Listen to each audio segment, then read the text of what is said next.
حضرت عمر رضی اللہ تعالیٰ عنہ کی بات میں کر رہا تھا، تو ان کے جب وہ امیر المومنین تھے تو ان کے پاس ایک آدمی اپنی بیوی کی شکایت لگانے کے لیے آیا کہ میری بیوی مجھے جواب دیتی ہے، تکرار کرتی ہے، بات نہیں سنتی، تو آپ ذرا میری بیوی کو سمجھائیں۔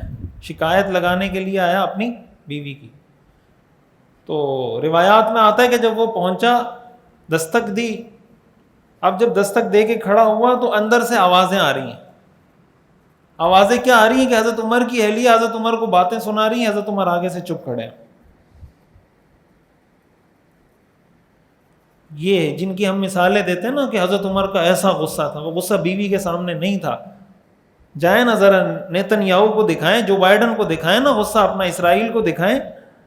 بیوی کو اسرائیل بنایا ہوا ہے آپ نے، بیٹے کو بیٹی کو اسرائیل بنایا ہوا ہے، سسرال کو اسرائیل بنایا ہوا ہے، اپنے پڑوسی کو اسرائیل بنایا ہوا ہے۔ جائیں اسرائیل پہ غصہ کریں۔ حضرت عمر اگر اس دور میں ہوتے اپنی بیوی پہ غصہ نہیں کرتے، جو بائیڈن سے جا کے لڑتے، نیتن یاہو کو جا کے سبق سکھاتے۔ وہ فاتح بیت المقدس ہیں، انہوں نے بیت المقدس فتح کیا تھا۔ بیت المقدس اپنی اہلیہ سے نہیں فتح کیا تھا، عیسائیوں سے فتح کیا تھا۔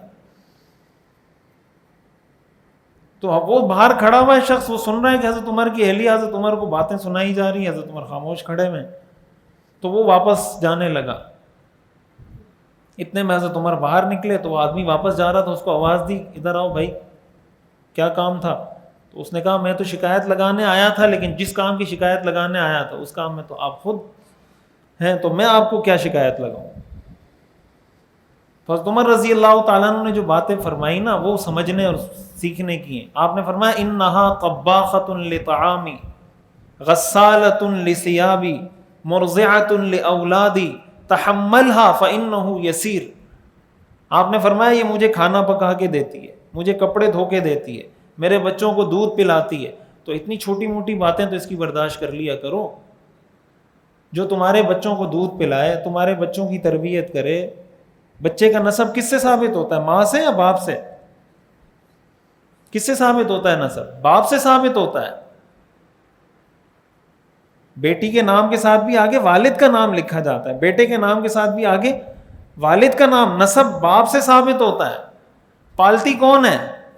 عورت، دودھ وہ پلاتی ہے، کھانا وہ پکا کے دیتی ہے، کپڑے وہ دھو کے دیتی ہے۔ تو اتنا سارا کام اگر کوئی کر کے دے تو اتنا اس کا حق نہیں بنتا کہ تھوڑی بہت بات اس کی برداشت کر لیں۔ المؤمن غر کریم کا یہ مطلب ہوتا ہے کہ مومن بھولا بھالا ہوتا ہے۔ اس طرح کی جگہوں پہ وہ بھولا بھالا بن جاتا ہے کہ بھئی ٹھیک ہے یار، یہ کون سا اتنا بڑا مسئلہ ہے کشمیر ہے۔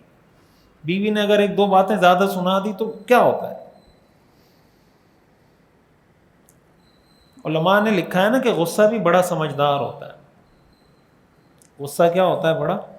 ہمارے والد صاحب اس کی مثال دیتے ہیں کہ اگر آپ کا بچہ گھر میں روتا ہوا آئے نا، آپ اس سے پوچھیں کیا ہوا، تو وہ کہے کہ باہر ریڑی والا جو ہے اس نے مجھے تھپڑ مارا ہے، جو سبزی بیچتا ہے اس نے مجھے تھپڑ مارا ہے، تو آپ فوراً آستینے چڑھاتے ہیں، ریڑی والے کی ایسی ہمت کیسے ہوئی، ایسی کی تیسی میں جا کے پوچھتا ہوں، آئندہ گلی میں نظر نہیں آئے مجھے، پہنچ جاتے ہیں نا ہم لوگ۔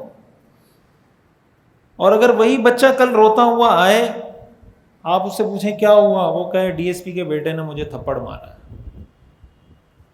کس نے تھپڑ مارا ہے؟ ڈی ایس پی کے بیٹے نے، یا ڈی ایس پی نے مجھے تھپڑ مارا ہے۔ تو آپ بیٹے کو کہتے ہیں بیٹا خیر ہے، پڑوسی ہیں، انسان ایک ساتھ رہتے ہیں تو تھوڑا بہت اتنا تو کھٹ پٹ چلتی رہتی ہے، مار دیا تھپڑ تو کیا ہو گیا؟ ہے ایسا یا نہیں؟ تو کہاں ہم یہ دونوں رویے ٹھیک ہیں؟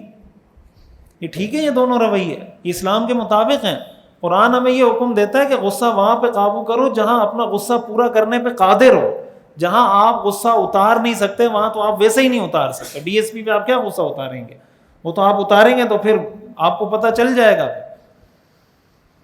اصل غصہ قابو کرنے کا تھا کہ ریڑی والے پہ آپ غصہ قابو کرتے، اس لیے کہ آپ اس غصے کو وہاں اتار سکتے ہیں، نکال سکتے ہیں۔ ڈی ایس پی یا ایس ایس پی کے سامنے تو آپ ویسے ہی نہیں نکال سکتے غصہ، تو کیا آپ نے قابو کیا؟ آپ نے اللہ کے ڈر سے تھوڑی کیا ہے، اس کی وردی کے ڈر سے کیا ہے۔ تو غصہ بہت عقل مند ہوتا ہے، غریب پہ آتا ہے، امیر پہ نہیں آتا، اور یہ تکبر کی نشانی ہے۔ ایسے آدمی کو کہتے ہیں متکبر۔ چاہے اس نے بڑی پگڑی باندھی ہوئی ہو، چاہے اس کی 2 مشت داڑھی ہو، چاہے اس کی جو پانچے ہیں وہ گھٹنوں تک پہنچے ہوئے ہوں، اس ایسے آدمی کو متکبر کہتے ہیں۔ ہمارے ہاں نیکی کے معیارات بھی الگ ہیں، نیکی اور بزرگی کے معیارات شریعت کی نظر میں کچھ ہیں، ہماری نظر میں بالکل اس کا الٹ ہے۔ مطلب بندہ سوچتا ہے کیا کیا بات کروں، یا کیا کیا بات آدمی ڈسکس کرے کہ ہمارے معاشرے میں کیا کیا مسئلے ہو رہے ہیں، اور ہم کہاں کہاں کیسی کیسی گڑبڑوں میں پڑے ہوئے ہیں، اور اپنے آپ کو اس تسلی دے کے بیٹھے ہوئے مسلمان ہیں، کلمہ پڑھا ہوا ہے، بس جنت میں جائیں گے۔ یہی غلط فہمی یہودیوں کو بھی تھی۔ یہودی کہتے تھے نا کہ لن تمسنا النار الا ایاما معدودات، کہ ہمیں جہنم تھوڑے دنوں کے لیے جائیں گے، پھر جہنم سے نکل کے جنت میں چلے جائیں گے۔ ہم بھی یہی کہتے ہیں نا، یہودی کیا کہتے تھے؟ لن تمسنا النار الا ایاما معدودات، کہ ہمیں جہنم چند دنوں کے لیے جانا پڑے گا، پھر ہم جنت میں جائیں گے۔ کہتے تھے نحن ابناء اللہ و احباؤہ، ہم اللہ کے بیٹے ہیں، اللہ کے محبوب ہیں۔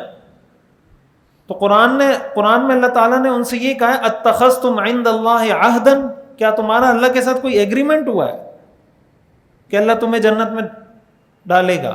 قرآن میں آتا ہے نا وَلَوْ أَنَّهُمْ أَقَامُوا التَّوْرَاةَ وَالْإِنْجِيلَ وَمَا أُنزِلَ إِلَيْهِمْ مِنْ رَبِّهِمْ لَأَكَلُوا مِنْ فَوْقِهِمْ وَمِنْ تَحْتِ أَرْجُلِهِمْ۔ تو قرآن میں یا اللہ تعالیٰ نے تورات میں جو یہودیوں سے وعدہ کیا تھا، وہ وعدہ کیا تھا اگر تم تورات پہ عمل کرو گے تو میں تمہیں جنت میں داخل کروں گا۔ اگر تم تورات پہ عمل کرو گے تو جنت میں داخل کروں گا۔ وہ اس کو یہ سمجھ بیٹھے کہ بس یہ ہمارے سے وعدہ ہے کہ جو بھی یہودی ہے وہ جنت میں جائے گا، چاہے ہم عمل کریں، تورات پہ ایمان لائیں، اس کے تقاضوں کو سمجھیں، عقیدہ ٹھیک ہو ٹھیک نہ ہو، ہم جنت میں جائیں گے۔ یہی ان کی غلط فہمی تھی۔ قرآن نے اسی غلط فہمی کو دور کیا ہے کہ اس غلط فہمی میں مت رہنا کہ تم یہودی ہو اس لیے تم جنت میں جاؤ گے۔ اللہ کی کسی کے ساتھ کوئی رشتہ داری بھی نہیں ہے، کوئی ایگریمنٹ بھی نہیں ہے۔ ان اللہ لا ينظر الى صورکم واموالکم ولکن ينظر الى قلوبکم واعمالکم۔ اللہ عقیدے کو دیکھتا ہے اور عمل کو دیکھتا ہے۔ عقیدہ اور عمل ٹھیک ہے تو جنت کا وعدہ ہے، عقیدہ اور عمل ٹھیک نہیں ہے تو جنت کا وعدہ نہیں ہے۔ تو صرف اس وجہ سے کہ میں مسلمان، میرے والد صاحب مسلمان ہیں، میری والدہ مسلمان ہیں، یہ اس بات کے لیے کافی نہیں ہے کہ میں جنت میں جاؤں گا۔ حضرت نوح علیہ السلام کا بیٹا نبی کے گھر میں پیدا ہوا تھا۔ کس کے گھر میں پیدا ہوا تھا؟ نبی کے گھر میں۔ تو جنت میں جائے گا جہنم میں جائے گا؟ جہنم میں جائے گا۔ قرآن نے اس کا ذکر کیا ہے۔ حضرت نوح اس کو بلاتے رہے آ جا آ جا آ جا، وہ نہیں آیا۔ اس کو سمجھایا اور دعائیں کی اللہ سے، اللہ یہ میرا بیٹا ان ابنی من اہلی، یہ میرے اہل میں سے، وَإِنَّ وَعْدَكَ الْحَقُّ، اور آپ کا وعدہ ہے کہ میں تمہارے اہل کو ہلاک نہیں کروں گا، یہ میرا بیٹا ہے، میرا اہل میں سے۔ اللہ نے فرمایا یا نوح انہ لیس من اہلک، یا نوح انہ لیس من اہلک، یہ نوح یہ تیرے اہل میں سے نہیں ہے۔ اور آگے اللہ نے تنبیہ کی انی اعظک ان تکون من الجاہلین، آئندہ مجھ سے اس کے بارے میں سوال مت کرنا۔ حضرت ابراہیم علیہ السلام کے والد مشرک تھے، قرآن میں اس کا ذکر ہے۔ حضرت ابراہیم کے والد کیا تھے؟ مشرک تھے۔ حضرت ابراہیم کو گھر سے نکال دیا تھا، قرآن میں نا سارا۔ حضرت ابراہیم نے کہا قال سلام علیک ساستغفر لک ربی، ٹھیک ہے السلام علیکم، میں چلا گیا گھر سے، قرآن میں۔ حضرت ابراہیم علیہ السلام کے والد جہنم میں جائیں گے۔ حضرت ابراہیم دعا کرنے لگے، اللہ نے منع کر دیا کہ اپنے والد کے لیے دعا مت کرنا۔ قرآن میں آتا ہے نا لقد كانت لكم اسوة حسنة في ابراہیم والذین معه، اللہ فرماتے ہیں تمہارے لیے حضرت ابراہیم اسوہ ہے۔ قرآن میں 2 شخصیات کو ہمارے لیے اسوہ حسنہ قرار دیا ہے، ایک حضور علیہ السلام کو، ایک حضرت ابراہیم علیہ السلام کو۔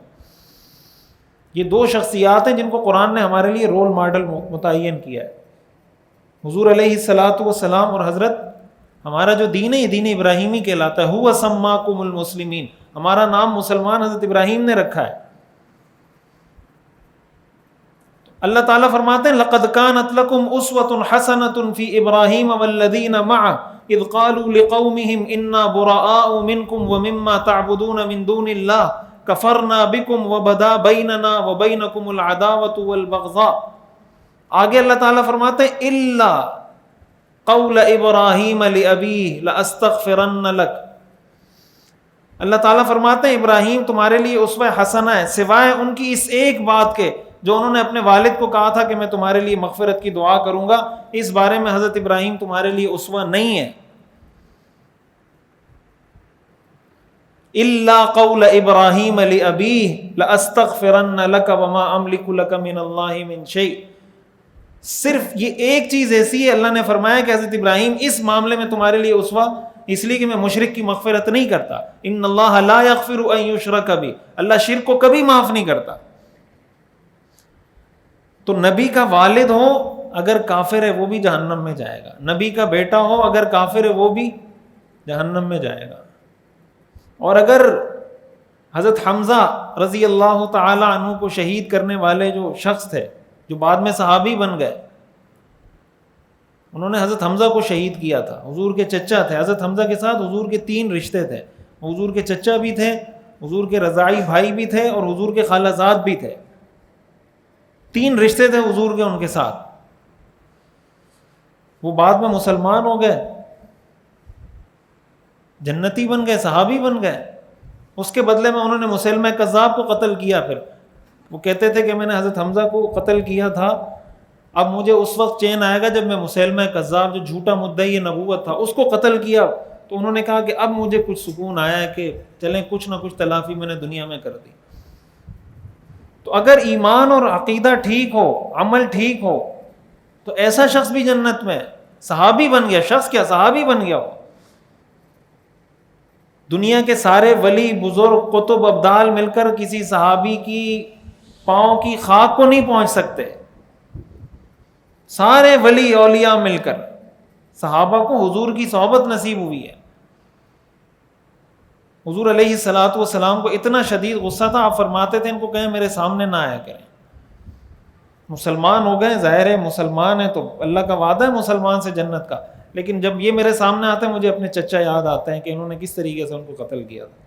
لیکن جنتی ہیں, جب کلمہ پڑھ لیا جنتی ہیں.